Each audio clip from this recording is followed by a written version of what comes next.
Okay, Assalamualaikum semua. Jadi kita mulakan hari ini dengan modul 4 iaitu modul yang terakhir bertajuk cahaya dan optik. Okey, optik ni maksudnya penglihatan lah. Jadi kita belajar hari ini subtopik pembentukan imej oleh kanta sahaja. Oleh kerana kita belajar tentang cahaya dan optik, soalan pertama sekali, bolehkah kita melihat tanpa kehadiran cahaya? Tidak. Tidaklah. Kalau gelap tidak boleh nampak. Okey. Kalau ada cahaya baru kita boleh melihat. Cahaya itu dipantulkan dan apabila ada pantulan cahaya baru kita boleh melihat.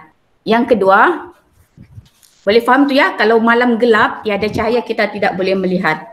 Okey, jadi seterusnya memandangkan kita belajar tentang pembentukan imej dan kanta, cikgu pun mau pakai spek lah. Okey, baru pakai kanta. Okey, kita santai-santai sejak ya.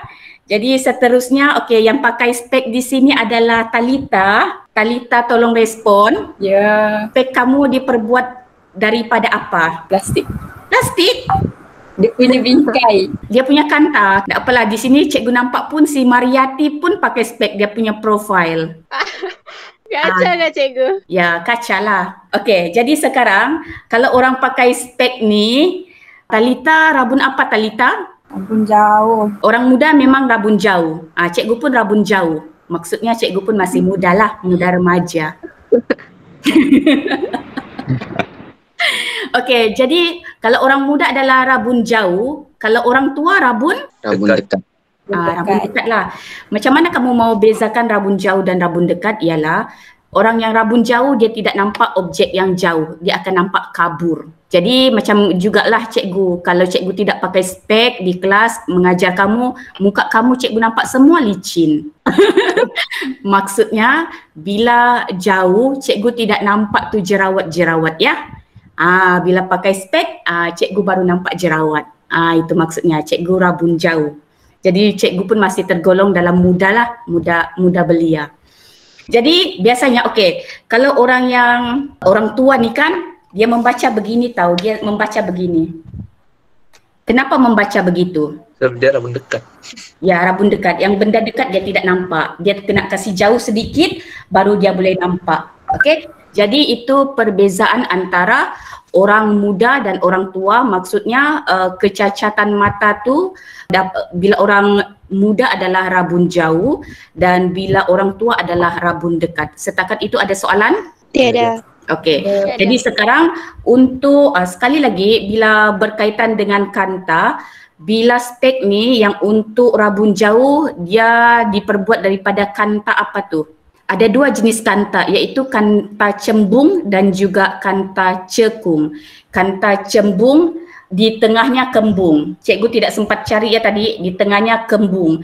Tetapi kanta cekung di tengahnya ramping. Jadi biasanya untuk yang rabun jauh, kantanya tu macam mana? Okey, untuk rabun jauh, kanta matanya adalah kanta cembung. Okey, cembung tu kantanya kembung di tengah.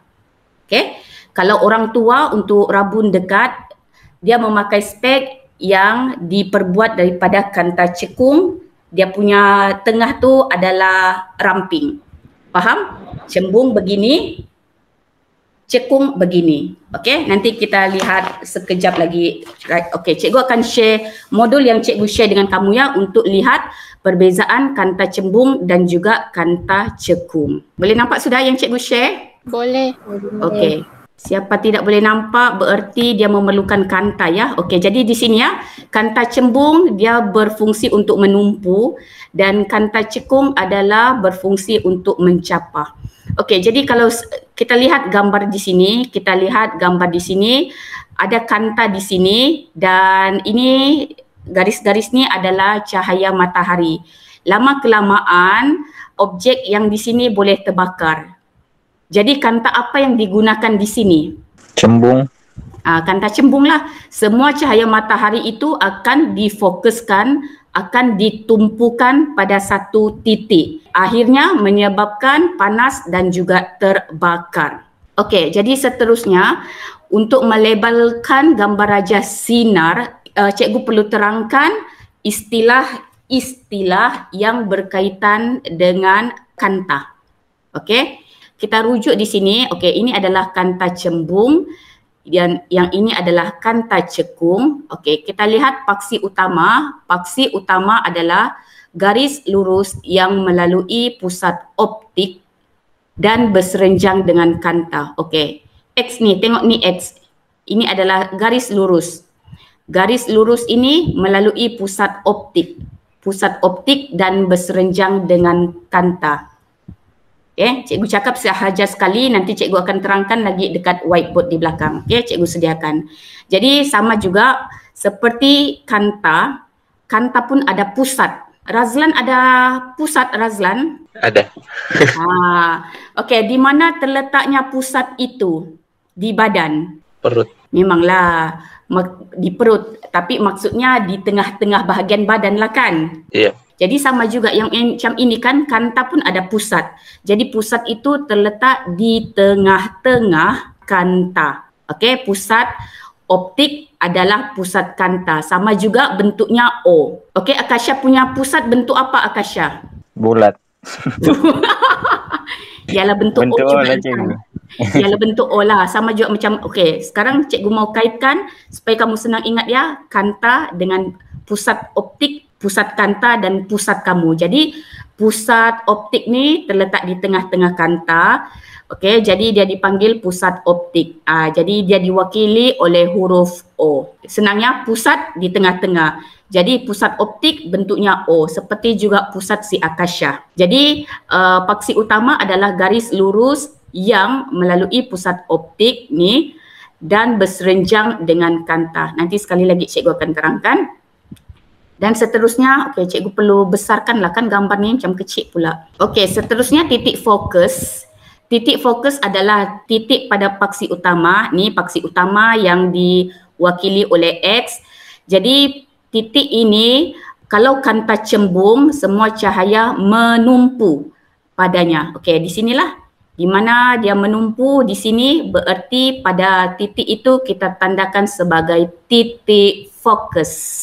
Jadi macam tadi, case tadi tu cahaya matahari, kalau kamu gunakan kanta cembung, cahaya matahari itu akan bertumpu pada satu tempat. Di mana tempat itu bertumpu, tempat itu akan jadi panas dan juga terbakar. Kalau kanta cembung, dia memfokus. Kalau kanta cekung, dia mencapah. Jadi bila mencapah, image-nya akan terbentuk di belakang kanta. Okay. Kalau kanta cembung, image terletak di hadapan kanta. Okay. Ini kanta, ini hadapan. Okay. Ini kanta, ini di belakang. Dan seterusnya adalah panjang fokus. Jadi panjang fokus ni dikiralah menggunakan sentimeter. Jadi panjang fokus tu adalah jarak antara pusat optik dengan titik fokus. Okey, diwakili oleh huruf F kecil. Tengok ni, untuk kanta cembung, jaraknya tu okey daripada pusat optik ke titik fokus F. Ini adalah panjang fokus. Jadi diukur menggunakan sentimeter. Sama juga untuk kanta cekung, daripada pusat optik ke titik fokus, tapi dia terbentuk di belakang lah, diukur dan diwakili dengan F kecil. Okay, itu saja istilah sahaja yang kita belajar hari ini. Dan seterusnya kita mulakan dulu dengan simbol U. U adalah jarak objek, maksudnya jarak objek ke pusat kanta. Manakala jarak image diwakili oleh V. Jadi jarak image adalah jarak image dari pusat kanta yang diwakili oleh huruf O. Itu sahaja. Hari ini kita belajar tentang istilah kanta. Okey, jadi ada pusat optik, paksi utama, jarak fokus, titik fokus, jarak objek dan juga jarak image. Okey, sekarang cikgu akan terangkan, cikgu akan lukis sekali lagi. Okey, sekarang cikgu akan lukis satu garis. Jadi apa nama garis ni? Garis lurus. Allahu Akbar. Kita tak sudah baca tadi istilah. Paksi utama. Paksi utama. Ada pula garis lurus. Akasha. Paksi utama. Paksi utama lah, bukan garis lurus. Garis lurus ya. Okey, ini adalah paksi utama. Okey, paksi utama. Jangan kamu cakap garis lurus ya, cikgu. Nampak ni pembaris? Bukan sembarang pembaris lagi yang cikgu guna ya. Pembaris menjahit. Okey. Jadi ini adalah paksi utama. Sekarang kita lihat, sekarang kita buat kanta. Okey, kanta cembung. Jadi macam cikgu cakap tadi, bila kanta cembung, dia mesti kembung di tengah. Jadi di tengah-tengah ni kita akan panggil apa sebagai? Optik. Mana dah? Sebagai? Pusat. Pusat optik. Pusat, Razlan, pusat. Okey, jadi Razlan, bila pusat diwakili oleh huruf O. Okey, bagus. Ini O, inilah pusat. Paksi utama kita wakili dengan simbol, siapa tahu? X. X. Ya, X. X. Paksi utama diwakili oleh huruf X. Kecil kata, cikgu kasih ke depan lagi ya. Jadi seterusnya, okey, itu sudah. Jadi seterusnya kita mau lihat, okey, sekiranya melukis gambar Raja Sinar nanti ya. Tetapi sekiranya garis-garis itu akan menumpuk, okey. Nanti kita, hari Jumaat kita akan buat gambar Raja Sinar. Okay, dia akan menumpuk. Okey, tempat dia menumpu tu kita panggilkan sebagai apa? Titik fokus. Okey, titik fokus dia punya diwakili oleh simbol F. F. F besar ke F kecil? Kecil. Besar. Kecil. Besar.